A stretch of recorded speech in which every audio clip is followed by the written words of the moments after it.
G'day guys, my name's Des. I'm from BodyFit Training in Brighton. So I just want to talk to you about interpreting your scan results when you get your actual sheet and what it means. So when you're looking at the sheet, there's a couple of things that we do want to disregard completely. So we don't want to worry about our body weight at all. It's not a true indication of what is being represented by our body, as we want to look a little bit deeper into what those numbers mean. So the first column on the left-hand side, you're going to see everything pertaining to lean body mass and skeletal muscle mass. So that skeletal muscle mass is a really good indication of your longevity of life and health. Having a good amount of skeletal muscle mass is really important for injury prevention, for strength, and for bone density. So you'll see in the brackets just next to those main numbers, there'll be an optimal range for your personal stats. And then next to that, in the main column of it, you'll see what your numbers are and whether you're sitting in the optimal range, high or low. So it's just an indication of where we can sort of adjust our focus should we need to. Now in that second column, what you'll see is everything pertaining to fat. So fat's broken down into two regions. So you've got subcutaneous and visceral. The visceral fat is the unhealthy fat that we line our organs. It's a precursor to type 2 diabetes, to cardiovascular disease, to illnesses and comorbidities. The subcutaneous fat is the one that sort of sits under our skin. For me, it sits sort of right here on the belly or on the thighs, and it's the one that we don't really like the look of on ourselves when people are like, oh, I want to lose some fat, or I want to lose weight, or I want to lean out. That's generally the one we're talking about. It doesn't have much of a purpose other than more of a reserve or a bank for some calories. So that's the fat there. Now with the visceral has a scale of 1 to 20 with anywhere from 1 to 9 being a balanced finding. And then with your subcutaneous fat, that is going to be very dependent on your individual circumstances. Now fat is very commonly referred to or broken down into a body fat percentage. Now the body fat percentage is just a percentage of fat within your body to everything else.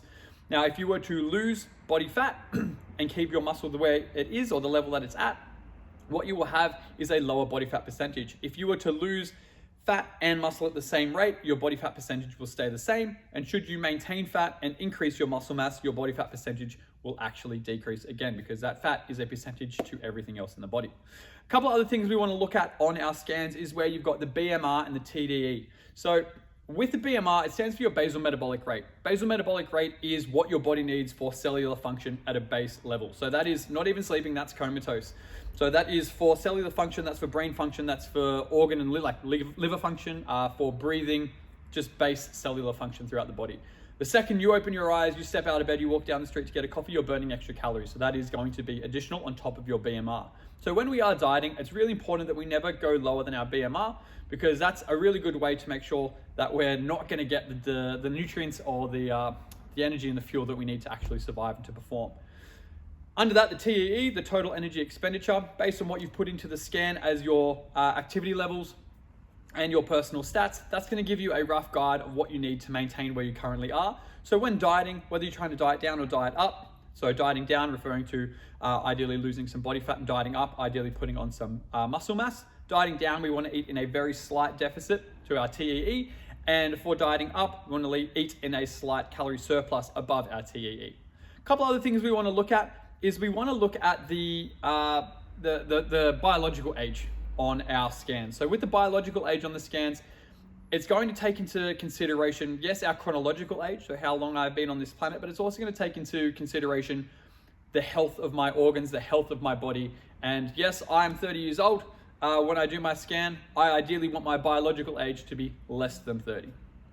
So when we're looking at our scan, that's going to give us a really good indication of what stream to fit in. So whether that's stream A, stream B, or stream C, or whether it's the two plant-based streams.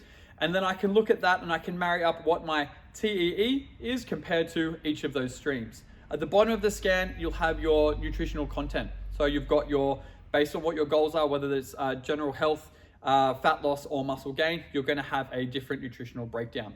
Total calories are going to be there depending on what your goal is and taking into consideration your TEE.